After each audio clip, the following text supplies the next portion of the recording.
And to that piece of lieutenant that's always on his podcast, bash us, him.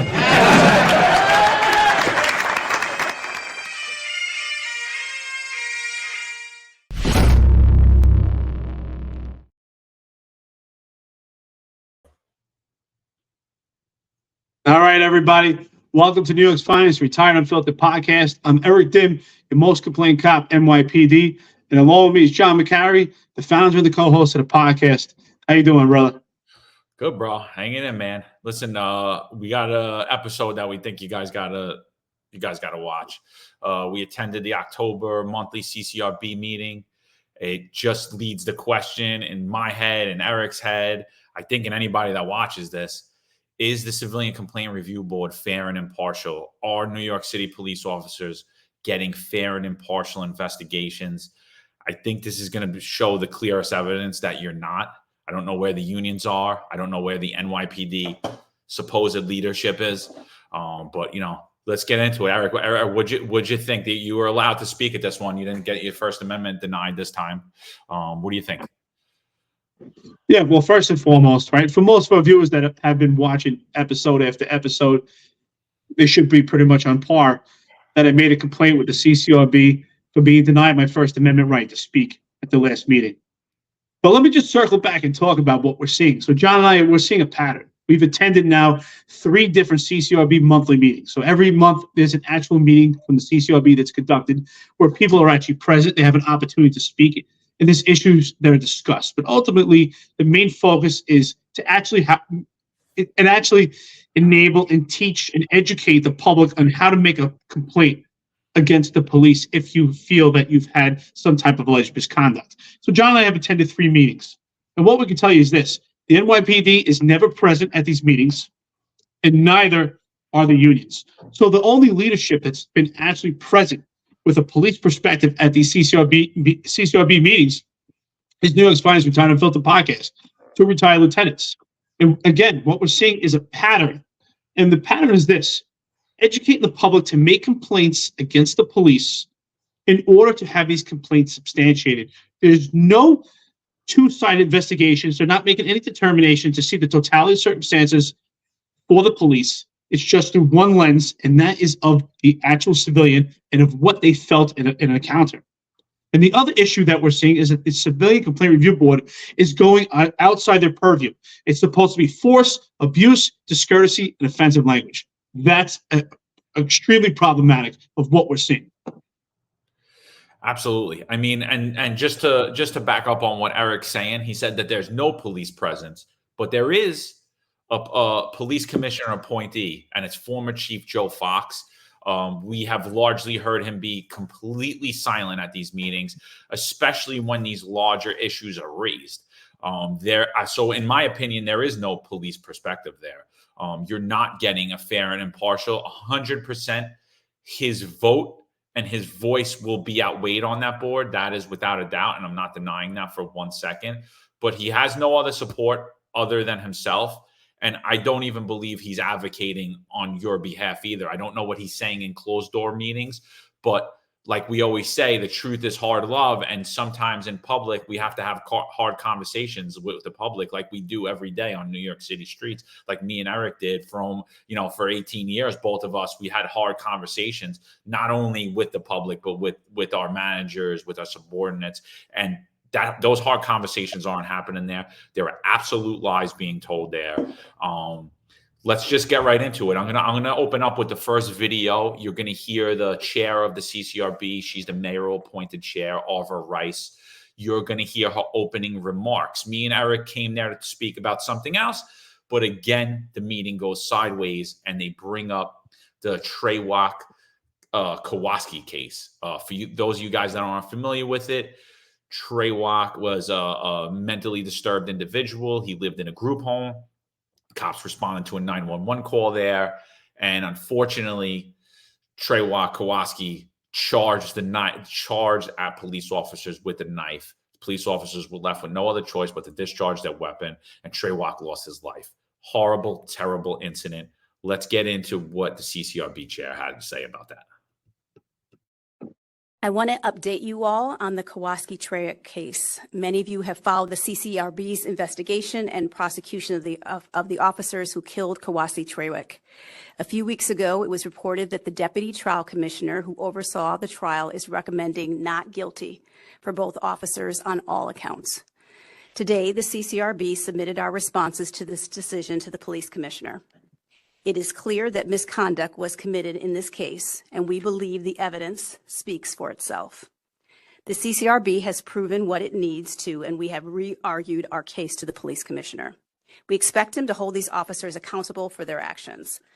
Much of the discussion around this case is the delays that slowed the investigation, namely waiting over a year and a half to receive body-worn camera footage and other evidence from the NYPD. This case re-emphasizes the need to have direct access to body-worn camera footage and the importance of Speaker Adrian Adams' bill to grant the CCRB that direct access. We thank Speaker Adams for her support and hope the rest of the City Council will support this bill as well. I would also like Well, first and foremost, before we actually discuss her statement here, I just want to circle back just to show the public, especially my cops that watch this podcast, what the Civilian Complaint Review Board thinks of cops. They think that you're idiots, you're morons, and they can pull the wool over your head. And I'll tell you why. I was denied my First Amendment right to speak. And I had told John after the meeting that we attended, watch, they're going to say that either there was a glitch in the system or I'm some type of idiot and moron and I don't know how to use the webinar. So sure enough, before I had the opportunity to speak, the tone was completely different this time than last because I made a complaint with the DOI. So the Civilian Complaint Review Board got caught with their pants down. And what they said to me was, oh, Mr. Dim, what a pleasure that you're here and you're going to have an opportunity to speak. This time, I spoke before anyone else. And usually that doesn't happen, particularly with the virtual attendees. And she said, Mr. Dim, we just want to make sure that the webinar is working properly and that you know how to use everything. It seems it's working much better this time. Almost putting the onus that there was potentially a glitch or I'm just a complete idiot. But anyway, let's talk about this response because ultimately it really changed the course of the meeting, what John and I intended to speak about, because it's important that we talk about this case. So what I want to say first is extremely important. She says that there was a lag because of receiving the body camera on doing the investigation. So here's what I say. The Civilian Complaint Review Board could have figured out this case in the same amount of time that they actually watched the video, in seconds. Why? That's the only thing that should have mattered is the actual encounter. Whatever happened up to that encounter, how the cops responded, their tactics, how they got inside the building, how they treated that building, what they thought of when they got there, didn't matter. Civilian Complaint Review Board is supposed to investigate force, abuse, discourtesy, and offensive language. This is a force case. The question should be, did the cops use the necessary force in this particular encounter? That's it. John, what do you think of that? I think they're totally outside of their purview. I think if they want to investigate the entry and if they want to investigate the deployment of the taser and anything in between that, they have the authority to investigate that. I think once the firearm discharge happens, it's completely out of their purview. That is not a fatal use of force. That is a homicide investigation. That is for FID to investigate. That is for a district attorney's office to investigate. These officers were cleared. They were cleared. They were cleared by the NYPD. They were cleared by district attorneys. They were cleared by the NYPD, the FID, right? So they're clear. They're in the clear at this point, in my opinion. Now they're being brought up on their third trial and by a third-party watchdog who's completely stepping outside of their purview. And even in those instances, the entry and the taser, I still do not believe that they should be involved in this investigation in any sense of the matter. How many investigations do officers have to be tried on simultaneously? I mean, how many is it? It's ridiculous. We had a district attorney's office who didn't do anything that said they were good. You had the NYPD investigator that said they didn't do good. And again, this is a homicide investigation. This is not a fatal use of force. It's completely outside of their purview. And again, you're seeing her push back on the time frame why it took so long to investigate, when traditionally we see that the CCRB takes forever to investigate, and they're just looking for more access to more body camera, not putting any onus on themselves. They're blaming the NYPD for it. So I think her statement's completely off. And I just think it shows it's just another, they're just completely trying to overstep and gain more investigative authority, and they want the authority. She does say it in the meeting. I don't have it on camera, but if you watch the entire meeting, go on CCRB.com. She says, she basically says that they want the final say in authority, which is very scary because, again, you just made it through 2 different investigations, and now you have to go to a third investigation where we believe that it's biased and it's not fair and impartial, So I think that's what you'll see. For those of you that aren't familiar with the Trewick Kowalski case, we're going to play the body camera video. You're going to see when the officers open the door. The video's ready, available. New York Post, the city put out a video. It's all different videos. You're only going to see up until the part where he charges the officers with a knife. You will not see the firearm discharge. There's no need to show that. We're not going to show it. But he basically charges the officers and says, "I'm going to kill you." And they discharge him. He loses his life. So I'm going to play the body camera video now. Put it down. Why are you? Why are you? Why are you in my home? Put it down. Why are you in my home? Put it down. Why are you in my home? Put it down. He's got a knife. Yeah, I know. I got a knife because I'm cooking. Put the knife down. Come on. Put it down. Put the knife down. I'm cooking. Put the knife down. I just called the fire department. Come down. Put the knife down.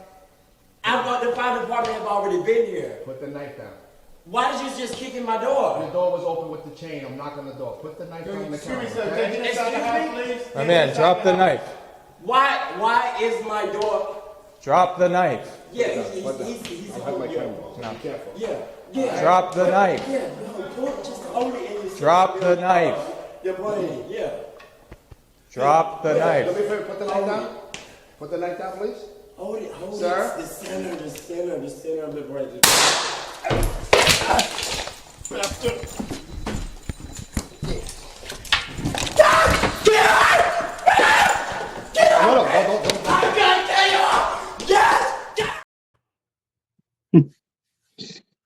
I would love the opportunity to have a conversation with Aubrey Rice, and I'd actually like to challenge her statement where she said the evidence, which is the body camera, will clearly show, she said it's clear, that the police showed misconduct. Now, I want to contradict that absolutely 180 degrees.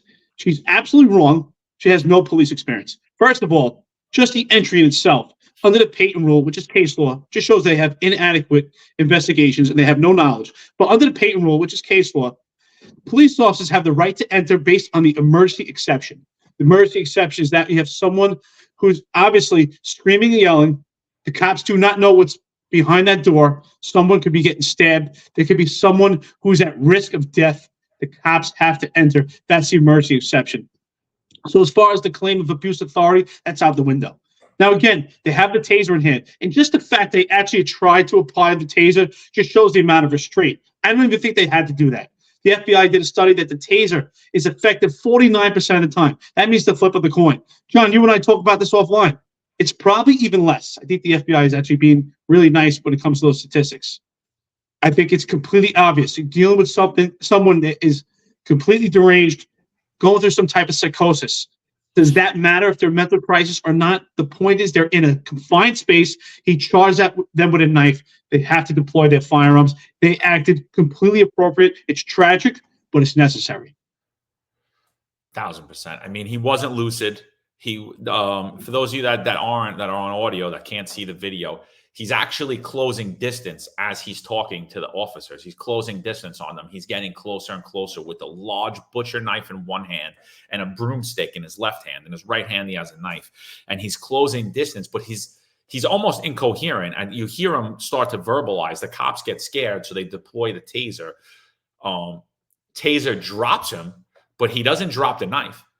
He falls back. He starts screaming. He runs back into back into his apartment, and then he charges directly at the officers with the knife as he gets way within their zone of safety.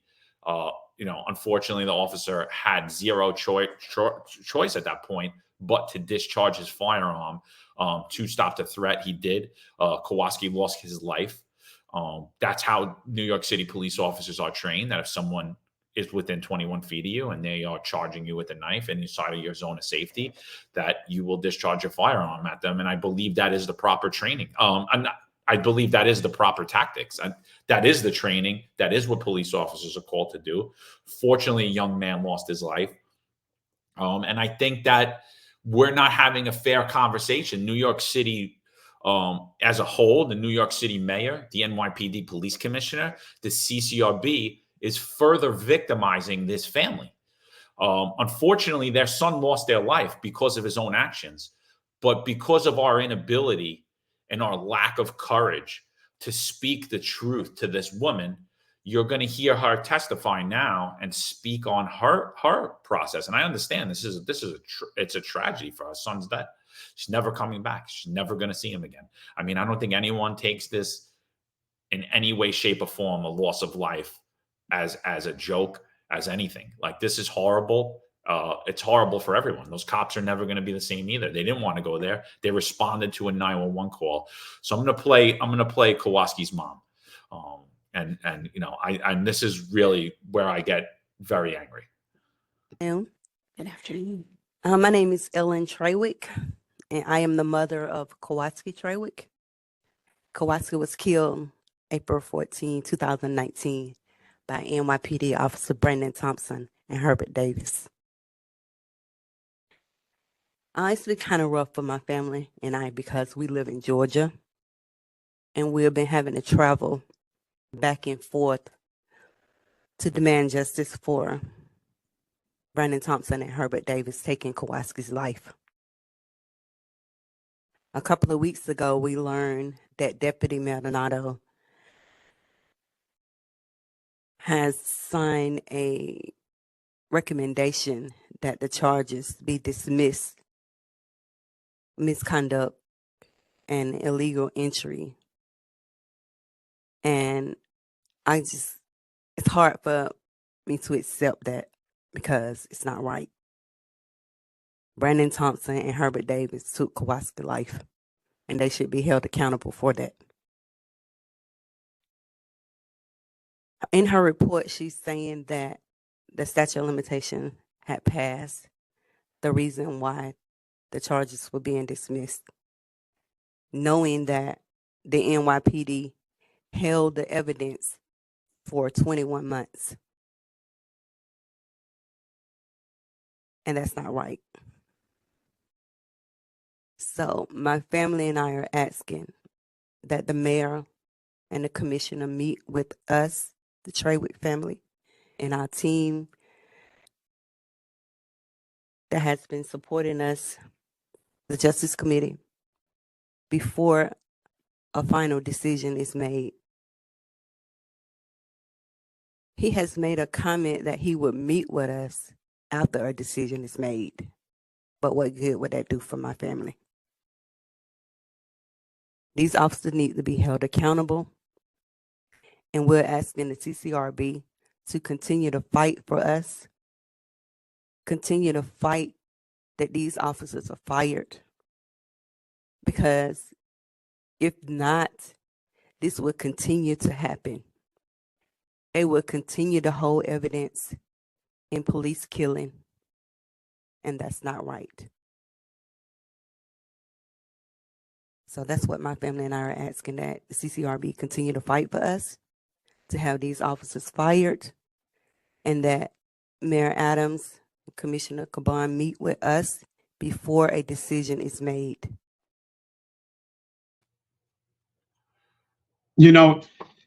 That was a powerful statement, and there's a lot of meat on the bone in what she says.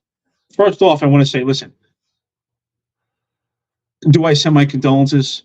Is it tragic? Absolutely. No matter what, whether he was suffering through mental illness or if he had substance abuse, I don't know his background. It's probably one or the other or both. But no matter what, he was her son. I have children, you have children. Most of us do, and we understand.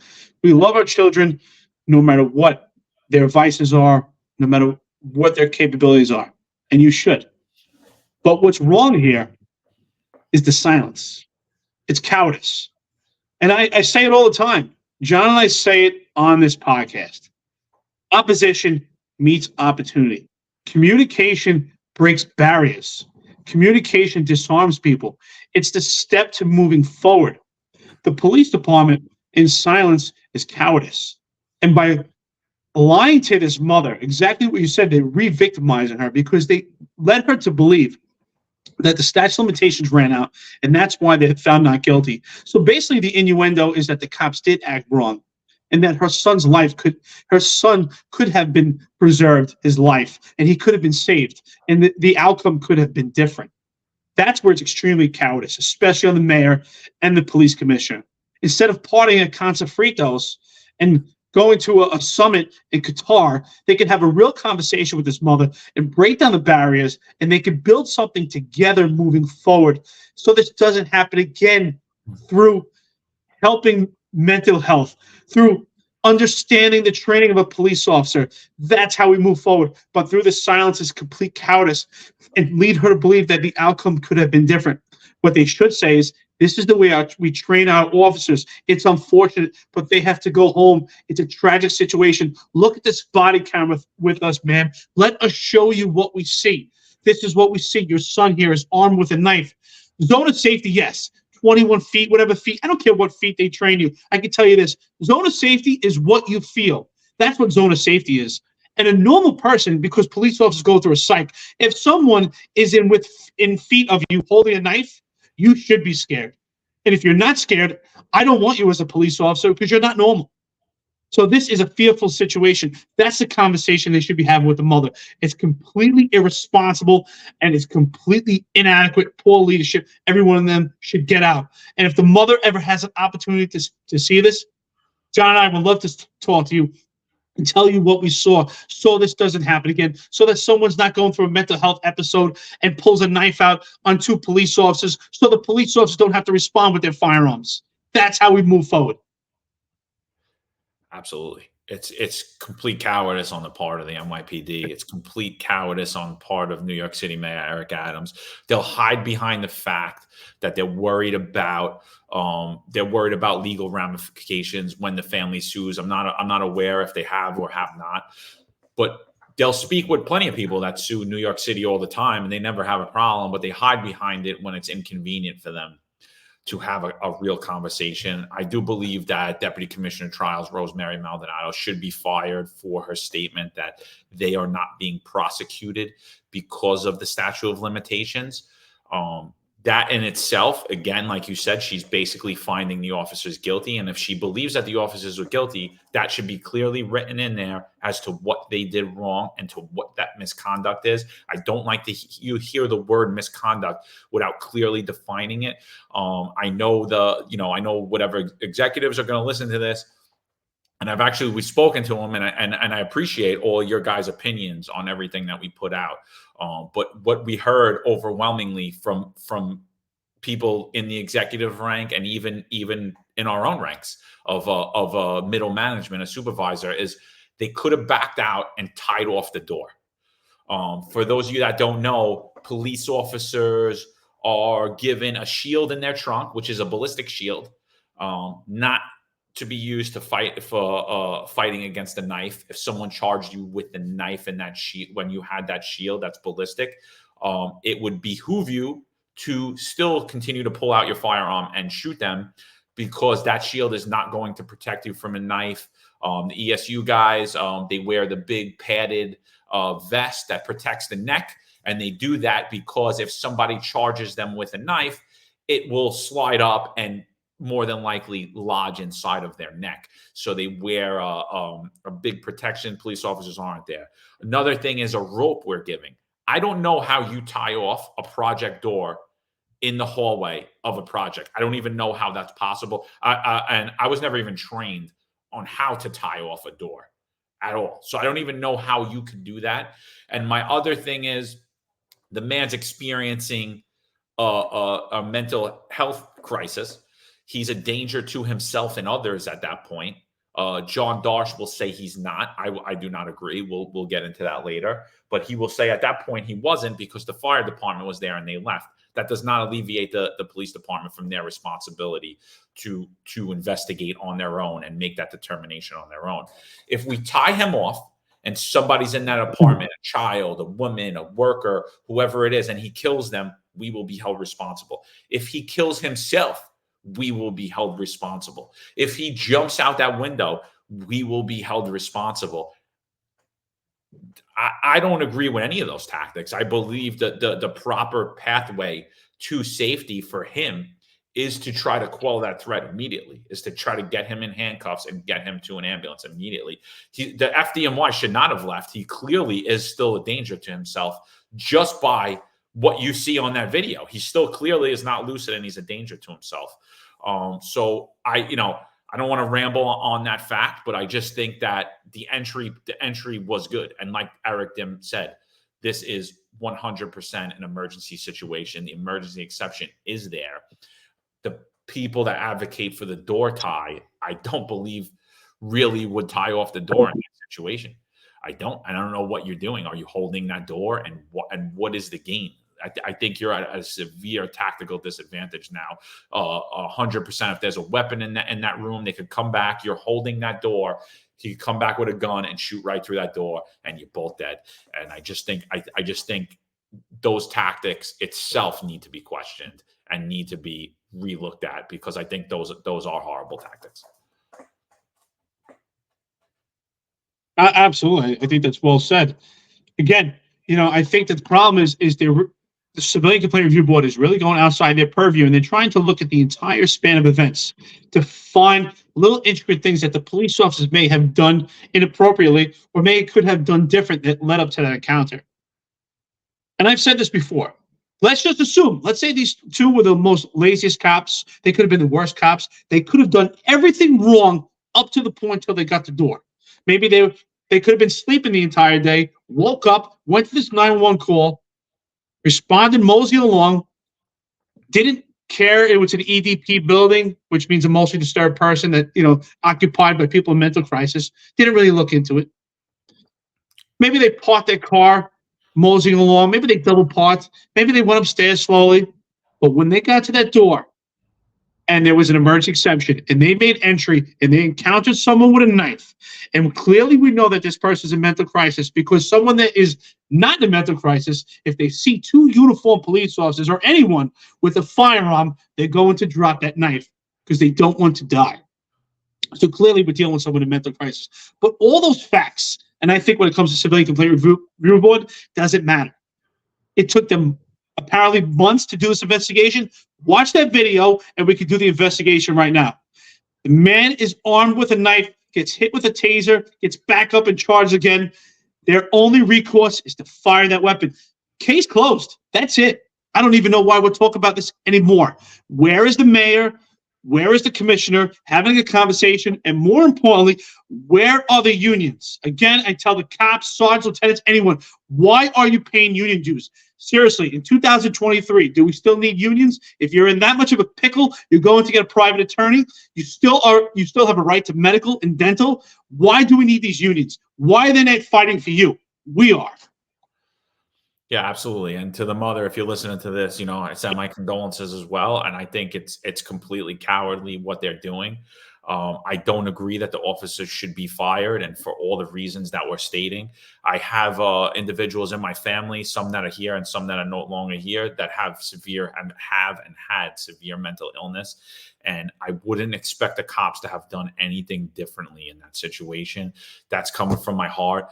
That's coming from my mind. I'm just letting you know that's exactly what cops are trained to do. I don't know a better way. If there's a way that we could come up with where people can't get hurt, then let's figure that out. Let's sit down and have those conversations. But as of right now, this is the way.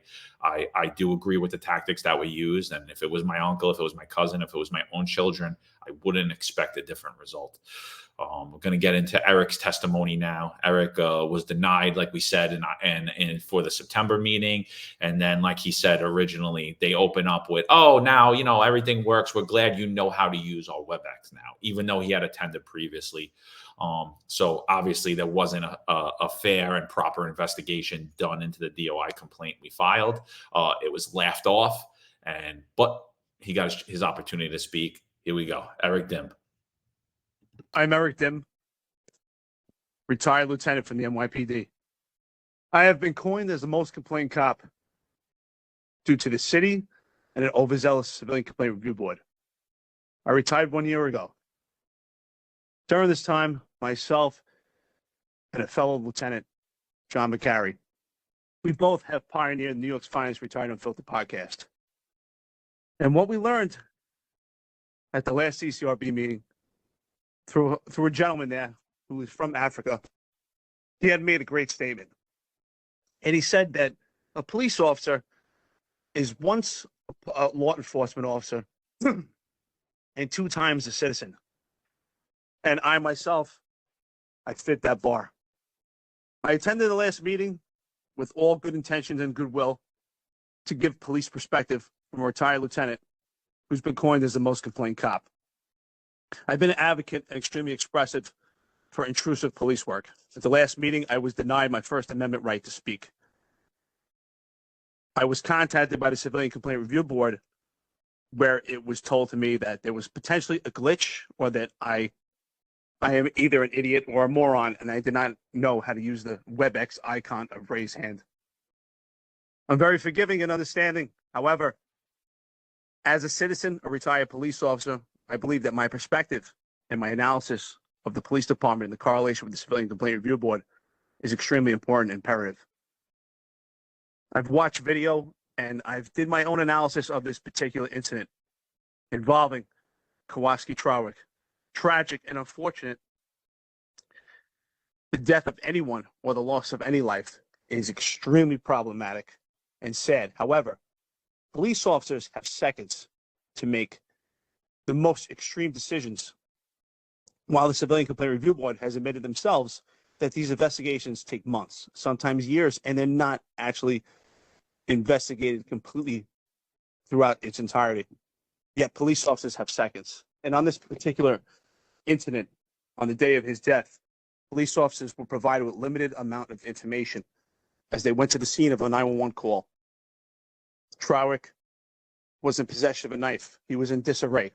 The police officers entered the apartment under case law of the emergency exception with limited information that they had. It was an unfortunate encounter. Now, I don't want to go too much as encounter. It's extremely tragic. I don't want to relive it for the family. However, these police officers are getting the blame. And this is what I find extremely problematic, and the NYPD is not present here. This institution always blames the cops. It's easy, just blame the cops. They've already passed a layer from the district attorney's office. They've passed a layer from the NYPD that they operated within department guidelines. However, if the Civilian Complaint Review Board finds the optics of this problematic, there should be a convene with the New York City Police Department leadership and determine how to go forward if the training you feel does not apply to this particular case, because cops are trained when someone is in possession of a knife that you need at least 21 feet distance to create safety. And the tests have been shown that if someone has less than 21 feet, they can get to that police officer before the police officer is able to retract their firearm. And in addition to that, the taser has been proven by the FBI to only be effective 49% of the time, which is a flip of the coin. I understand that my 4 minutes are up. Thank you for your time. I appreciate you listening. I will attend the next meeting. It's important that we speak from police perspective and analysis from retired members, active. It's unfortunate the NYPD is not there, but we need more discussions. I do say this quite often. Opposition meets opportunity. Communications break barriers. Thank you. Well, I guess I'll give perspective on my response. So it's unfortunate we only have 4 minutes. I need about 4 hours to actually speak to the Civilian Complaint Review Board. But it's exactly that. We actually have police perspective. And John, you and I were talking about this on offline before. Why aren't these executives who were once police officers, cops themselves, walking a beat in a patrol car, respond to calls that probably mirrored something just as this encounter? Not exactly the same, because we always say it. 2 calls are never the same. But there are calls that mirror each other, and they have some similarities. How could they not put themselves in that position and say, hey, I'm Ed Caban, I'm the police commissioner. And if I was in that position, I would fire my weapon. I'm Tanya Kinsella. I'm the first deputy commissioner. And if I was in that position, I would fire my weapon. Mayor Eric Adams, if you were in that position, would you fire your weapon? And the answer is yes, but we're not hearing that. That's the strong conversations we need to have. You know what? We recently had an interview with Edwin Raymond, who was a spoken out cop, a whistleblower. And I'll give him credit. His book is called Inconvenient Cop, about inconvenient conversations. And the NYPD leadership is afraid to have those inconvenient conversations. And the only one that this becomes inconvenient to is Trewick himself, his mother, the police department, and the public. That's who this is inconvenient to, not the NYPD leadership.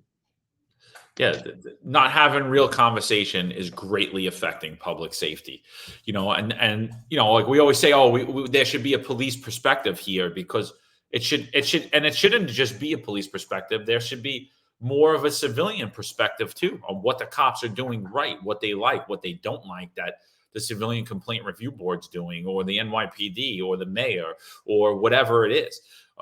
So I mean, I think that's where we're trying to say, is that, like, there needs to be different perspectives brought to the table, and there needs to be honest conversation. And what you're seeing in New York City isn't. Like Eric brought up in his testimony, they were cleared by the NYPD, not found to have done anything outside of guidelines and NYPD policy. So what the hell is the CCRB investigating at this point? And again, it's a homicide investigation. They're clearly reverse engineering the outcomes of these investigations. And you're going to hear it now. You're going to hear John Darsh's response. And I think it's going to shock you, because I'll tell you, it shocked me. It always shocks me when people come out of their face and yell and scream, or send threatening, disparaging text or emails or tweets or Instagram, from the safety of inside 4 walls, where no one's going to get hurt and they can't even control their emotions, but yet they're going to find you guilty when you do the same. They're going to say you were discourteous. They're going to say you abused your authority. You did all this.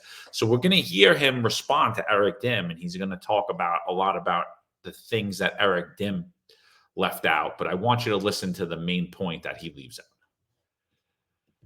Thank you, Mr. Dim, for joining our conversation today and being diligent. I know that the WebEx system can sometimes be a bit frustrating, but I'm happy that you were able to log in today. And I do appreciate your perspective.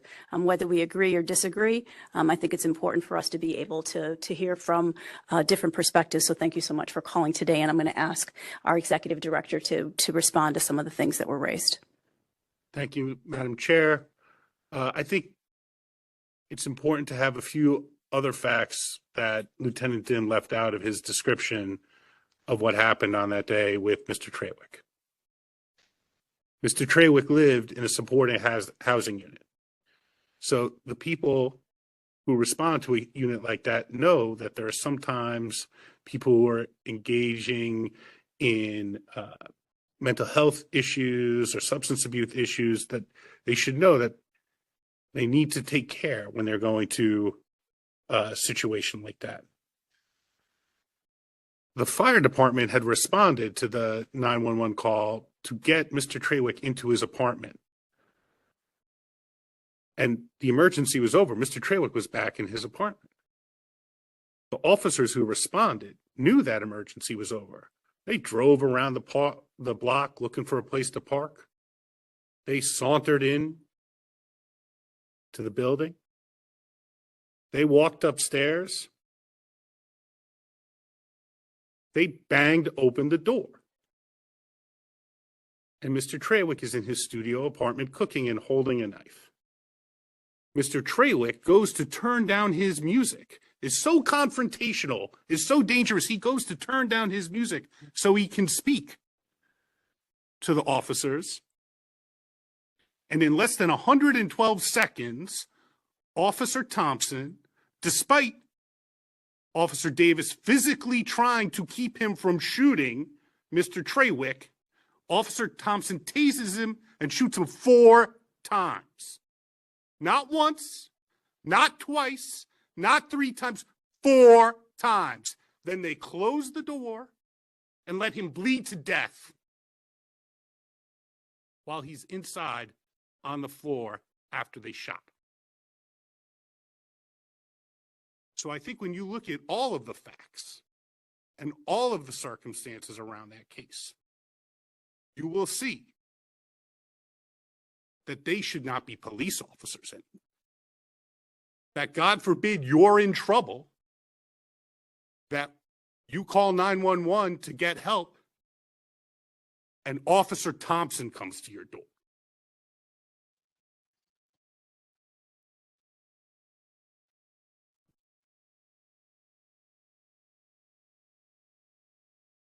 Thank you for that, John. I'm going to ask you. I think this particular statement should speak volumes to everyone, cops, civilians, everyone alike should listen to that and say to themselves, is this someone that's actually an independent watchdog that's speaking from a professional mindset, educated on policing, educated on criticizing policing? He's speaking from complete emotion. He's showing right here his disdain for police officers and his disdain for police work. Because, again, he's talking about everything that's outside his purview. He's talking about how the police officers responded. Goes back to what I was saying. It doesn't matter how they responded. That's for the NYPD. The NYPD makes the basis of who they hire, of how they evaluate their police officers. The Civilian Complaint Review Board has to analyze force, which you and I both agree, even this force case is outside their purview, abuse of authority, discourtesy, and offensive language. How they respond, what their demeanor is, walking to the building, that's not even in his purview. That just shows his frustration and angriness towards police officers because he just doesn't like them. Why aren't we talking about the actual case that's in the Civilian Complaint Review Board? In the encounter where he charged at the police officers with the knife, did they have a right to shoot him? That's it, case closed. That's the only thing he should be talking about. If anything, maybe want to talk about how they breached the door, which they were totally in their right under the emergency exception. He said that he was no longer a threat. He was in his apartment. Guess what? I guess you don't care about his own life because he was a threat to himself. And that's what he doesn't understand. He doesn't understand police work. He sure as hell doesn't understand mental crisis. And he's sure he doesn't care because he just said it. Absolutely. I mean, the level of angst that he showed while speaking about that, the part that particularly bothers me the most is when he says he was such a threat, making that a man standing there who's not lucid with a huge butcher knife, who's not listening to you at all, who's gaining steps on police officers who are pointing a taser at them and saying, please drop the knife, sir, please drop the knife, sir. And he doesn't understand that he's in danger. The fact that he is stating that he does not believe that's a dangerous situation, that is a very big problem for me. I was in the Internal Affairs Bureau. I was the Civilian Complaint Review Board liaison. I was the CCRB liaison. I was placed into that position to create a information share network, which I did, which they still use today. I stayed in that position for a little over a year before I left. I spoke with John Darsh many times. I think that John Darsh is a nice guy. I think he's an intelligent guy. I don't know how he could believe what he believes, that Trewick was not a danger to those officers, nor was he a danger to himself. The biggest failure that we won't hear, and he highlights it there, that you'll never hear in this whole thing, is that FDNY was there and then they let him go to his apartment where there were weapons. So should FDNY had kept him there until the NYPD responded so that they could make the determination, Trewick would have never went back into his apartment. He would have been brought to the hospital, which he should have been because he was clearly a danger to himself. Trewick would be alive today. But again, we don't investigate the actions of any other agency here. We hold police officers accountable for everyone else's actions other than our own. And we're left to pick up the mess with all of this. And that is the biggest failure that happened here with mental health. And you guys have seen it. And I got plenty of friends at IONFD, and I got plenty of friends at EMS, but there are times they don't want to deal with it because they're overwhelmed, they're overworked. Same as you guys. There's sometimes I'm not saying all cops are great either, but EDPs, DV jobs, missings, these should be handled to the letter of the law each and every time. When someone's a danger to themselves, they should be brought to be mentally evaluated. When someone's missing, go through the steps. When there's a violent situation in a home, make the arrests, lock everybody up, because believe me, it's going to come back and get you. But nothing's coming back on FD here, which is wrong, because they should have never let him go back upstairs. Why aren't they wearing body cameras? Why aren't we seeing that initial interaction? Why aren't we seeing that there? That is what led to that violent encounter. And the fact, John, that you don't believe that he was a danger to those officers or to himself, I have a hard time believing. I do. I have a hard time believing you. If you do, you're more than welcome to come on here. You could sit down and talk to us. We're gentlemen. We'll let you say whatever you need to say. We will not bash you. We will not speak over you. You could say whatever you like to ourselves and to our audience. And then bring in my testimony. We'll go next. And then I think we could start to close this out. How you doing? This is retired NYPD Lieutenant John McCarry. I am the former CCRB liaison. I served in that role from 2015 to 2016. Very familiar with the CCRB process. I just actually came here. I have a few questions, but before I ask the question, I just want to say to the last statement that John made, he left out a very vital point in the whole thing. The body camera video is available for anyone that wants to see it. And what he left out is that, unfortunately, Mr. Trewick charges a police officer with a knife in his hand. Now, I understand there could be questions leading up to that encounter, but that is, regardless if it's Officer Thompson, if it's myself, if it's any other officer, the fact remains, if you charge a police officer with a knife in your hand, they will discharge the firearm. That is part of their training. It will not be a taser. Now, I don't want to relive this for the family. It's terrible for them. It's a terrible, terrible loss of life. And I will never, ever diminish that, ever for 1 second. I just think that needed to be stated. And my other question really is in regards to the profiling unit.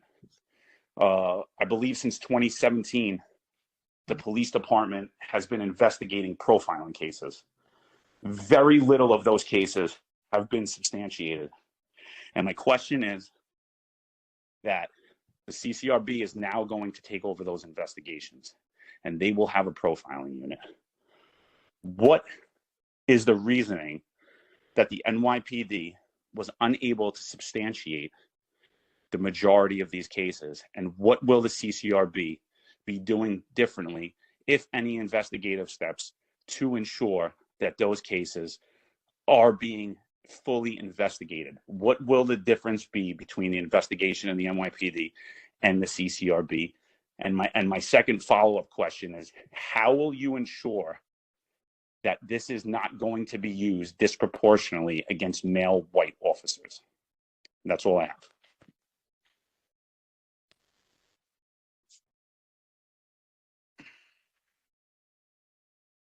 One, yeah, I'm gonna ask you to take that. So I believe that out of 3,000 complaints that the NYPD investigated involving accusations of profiling, they substantiated 4. over a 4-year period. Over an 8-year period. Thank you, Cleo. In the year that the CCRB has been conducting investigations, we have fully investigated 10 cases that the board has voted on, and we substantiated 1 complaint involving 2 members of service for profile.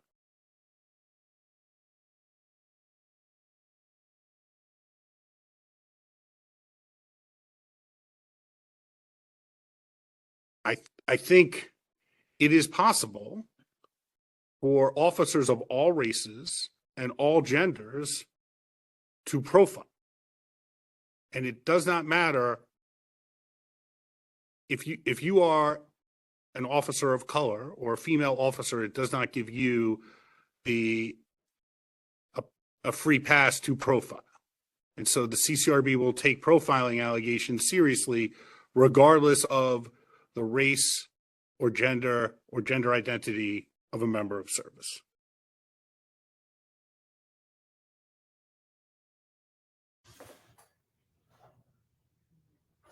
You're muted. For one thing, I'll tell you this. It was a great question. But the question was never answered. He just tiptoed around it.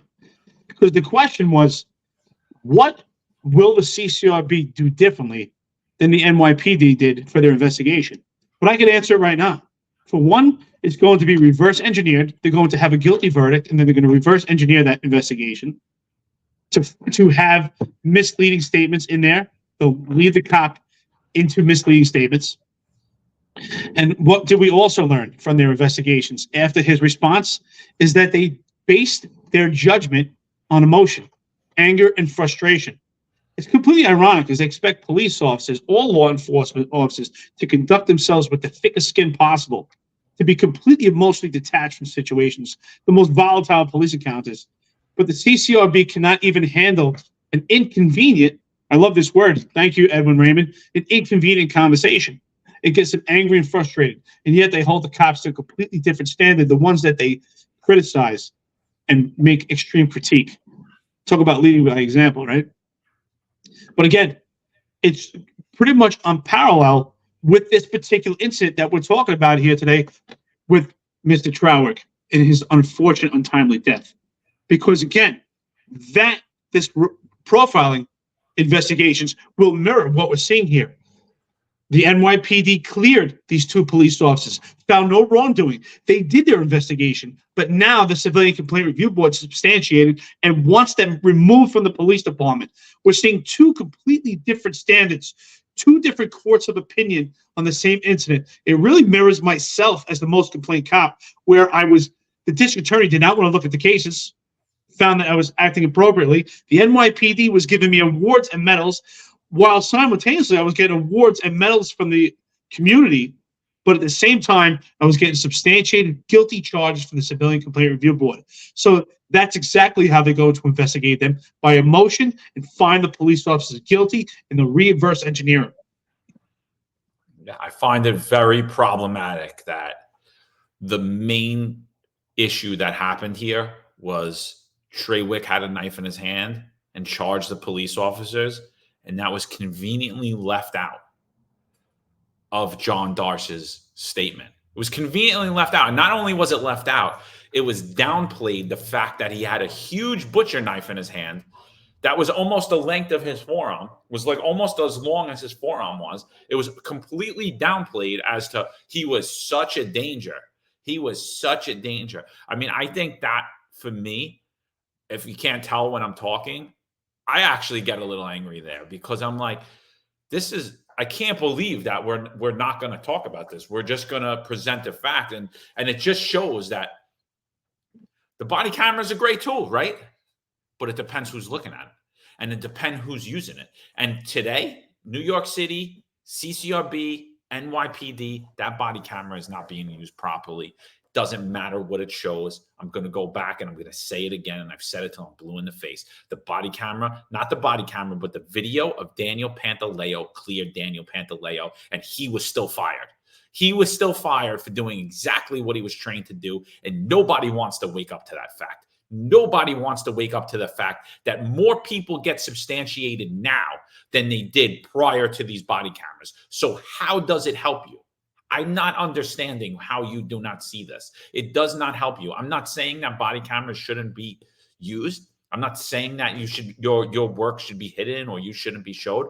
What I'm saying is, then if body cameras are such a great thing, every other profession should get them and they should be used properly. That's what I'm saying. And yes, John Darsh did not answer my question about the profiling. He actually, from what I'm hearing, they only investigated 10,000. The NYPD investigated 8,000 cases, and they substantiated 4 of them. How they substantiated them, I'd love to know. I'd love to know, what are the investigative steps taken for these profiling cases? Profiling is a feeling. You pulled me over because I'm married. You pulled me over because I have New Jersey plates. You pulled me over because I'm black. You pulled me over because I'm Italian. You pulled me over because you don't like bald guys. You pulled me over because of the music I was listening to. Profiling, profiling, profiling, profiling. How do you prove that case? And the CCRB advocated to be charged of profiling. And what did they do? They investigated 10 cases. And out of the 10 cases, they substantiated 1 case, which is against 2 officers for profiling. How were those? What were the investigative steps? He did not answer that question. He danced around it. Then he shut the mic off. He thought about his second statement, puts the mic back on. And what does he say? What does he say? I do believe it's possible that officers of other races could profile. So basically, what he's saying is profiling is only against male white officers. That's basically what he nailed my point with the second question, which he does answer. What will you do? You won't do anything, because the charge in itself is being used disproportionately against male white officers. You take Officer Macari in the 123 precinct, who locks up all Italian kids that look just like him. He probably never gets the profiling charge, regardless of how many arrests he has. You take blonde hair, blue eye Officer Dim in the South Bronx, that 99.9% minority community. He's going to get that profiling charge a lot. And that's going to be, and where he works is not going to be taken into account. And he's going to be on a recidivist list or something like that. And that's going to be my next question in the CCRB. I believe based upon the preponderance of evidence that we brought here, we've brought in clear and convincing evidence that the CCRB is not fair and impartial in these investigations. This is being very highlighted. And I just want to bring us back. There was a public safety hearing a while back in New York City Council. Bob Holden asked Arva Rice, she's sitting there with John Darsh. He asked her if the totality of the circumstances are taken into account when they do these investigations. I want you to listen to her response. Based on, if I'm getting bricks thrown at me or firebombs thrown at me, and there's no situation where self-preservation kicks in. It's just sort of, don't curse at me, or don't speak to me disrespectfully. And I'm trying to get the situation that you have to take in everything that's going on, not just an isolated incident. So, like, what was the situation at the time? Were the police under attack? Were cars being burned? Was property being damaged? This all has to be taken into consideration. That's all I'm saying. And I do wanted to restate, it's the Civilian Complaint Review Board. So what we are looking at is when a civilian interacts with the police department and they feel as if their rights were. It is about our work is about the civilian. I just want to underscore that.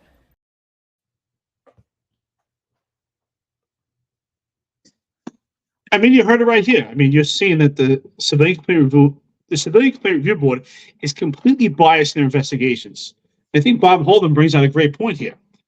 Do you look at the entire incident, right? Because it's exactly what I've been saying since the inception of this podcast, when you first interviewed me before we joined up together doing this podcast, is that it's not one person that you're dealing with, it's an entire incident. So, and I think what he's talking about is the George Floyd riots and the George Floyd incidents, right?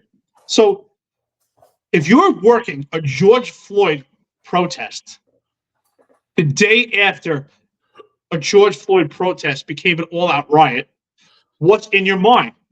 You are going out there with your tactics. What are tactics? It's a plan. You're now planning for the worst. You're going out there with specific equipment, addressing a potential riot, and you already have in your mind that Molotov cocktails have been deployed to patrol cars in the city. Patrol cars have been hit with bricks. People have been jumping on top of cars. Police officers have been attacked. This is the mind frame that you have. And you're going into the fire. And now you're presented with a rioter who's now throwing a stick at you or some type of object. And now you respond. That all ties in. And that's what they're not talking about. That's the totality of the circumstances. But they're only talking about what the civilian felt. And the civilian felt the police officers acted aggressively. And maybe so. But there's aggressive control and there's aggressive out of control. And aggressive control is necessary when the police officers are under attack in a George Floyd riot. Absolutely. I mean, she clearly states there, they're not looking at the totality of the circumstance. They are not seeking the truth in the overall, what went wrong, what did the officers do right, what did they do wrong. They're only looking to prove the charge that the civilian brought against a police officer. That in itself is partial. That in itself is biased. You're bringing an investigation in a bias aspect. I have to prove what this person says. No, you're supposed to prove what happened. That's it. Third party, I'm looking at it. I'm independent. I'm not against the police officer. I'm not for the civilian. I'm not for the police officer. I'm not against the civilian. I am for what happened, what went wrong. That is not them. Clearly, you see that. Clearly, we have painted that tale. Ms. Rice, if you would like to come on too, and you have anything about anything that we're saying, feel free. Bring on John. Bring on whoever you'd like. You can bring the mayor with you, whoever you'd like, the police commissioner. I don't believe the case that we presented here today can be debunked because it's very obvious. It's very obvious what's going on. I know the unions are flipping out about what I tweeted. I tweeted all this out in a breakdown. And the comment just keeps coming back to me. Why do you care? Me and Eric keep getting and telling you, because we do. Why don't you? And I'm going to answer why you don't right now. And I'm going to tell you why you don't care. Because you don't care and you don't belong in the positions that you are in. Because you're cowardly, you're timidly, you will go along with anything for money. And that is who you are. That is why you hide from us. That is why you deny me and Eric. That is why the only thing you could say is bad attacks against us, but you can't bring out any of our points on what we're saying wrong. So keep it up. We really don't care. This is the truth. This is what we're seeking. This is the mission of this podcast, is to bring out all of the things that are going wrong in New York City, because I truly believe, as goes New York City, as goes the world, because you people are just going to follow us wherever we go and bring in the same type of nonsense that's happening here. So we're fighting back. This has got to change. Civilian Complaint Review Board is a completely biased, partial agency. It should no longer. It should either be completely revamped or abolished. I think that we proved today, based on the evidence that we presented, the Civilian Complaint Review Board is completely partial to the civilian. They reverse engineer their cases. They act completely on emotion, anger, and frustration, and just a complete disdain for police work. It's completely obvious that they're an arm of the woke progressive movement, and the police officers stand no chance. So I ask you, start calling your unions, police officers, sergeants, lieutenants, detectives. If you're out there in the street and you're getting civilian complaints because you're doing intrusive police work, or if you just care, call your unions and ask, why do I continue to pay union dues if you don't care? Where is this money going? Because I tell you what, if you band together and you stop paying your union dues, you will force them to care. Ask yourself, do I really need a union? If I'm in a pickle, I'm getting a private attorney. I'm still privy to medical and dental. So ask yourself, what has your union done for you that you couldn't do for yourself? As you know, I asked John a question today, and I'm going to ask it to you. Has there ever been a time in your career that you said to yourself, Thank God there's a union. Man, I couldn't have made it without them. If you have that moment, please call us at at the Finest Unfiltered. Please let us know about that incident, because I can't think of one. Let New York's Finest Retired Unfiltered Podcast know about that incident. Bring it up on this podcast. I'm curious to hear about it, because I can't think of one. I myself was silenced during the time where I was attacked by an overzealous civilian complaint review board. So ask yourself that.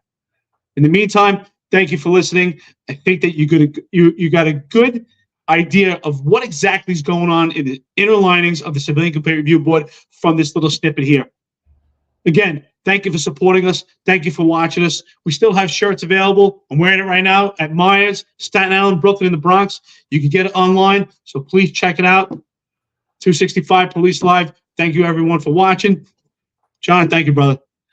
No problem. Anytime. Yeah, guys, and just give us a like, a subscribe, wherever you listen to us, wherever you watch us. Please, we're just trying to maintain this brand and keep putting out content, but we can't do it if you're not liking our videos, if you're not subscribing. We put a lot of time into this, obviously, if you can't tell. And again, if anybody's having financial concerns, you're scared about your financial future, please contact our friends at Law Blue. Law enforcement professionals dedicate their lives to serving and protecting our community. But who's protecting their financial futures? That's where Laidlaw Blue comes in. Our wealth management platform is specifically designed for the law enforcement community. Laidlaw Blue is a division within Laidlaw Wealth Management, run by retired New York City detective John McDermott. His status as a retired detective uniquely positions him to establish a deep connection between Laidlaw Blue and the law enforcement community. Our platform is easy to use and provides a range of financial services, including investment management, retirement planning, and insurance solutions. With Laidlaw Blue, you can secure your financial future and provide for your loved ones. Our team of experienced financial advisors understands the unique challenges and opportunities that law enforcement professionals face. We're here to help you navigate the complexities of financial planning and achieve your goals. Laidlaw Blue. Secure your financial future today. Book a meeting using the QR code displayed or call us directly on 888 901 Blue. That's 888 901 Blue.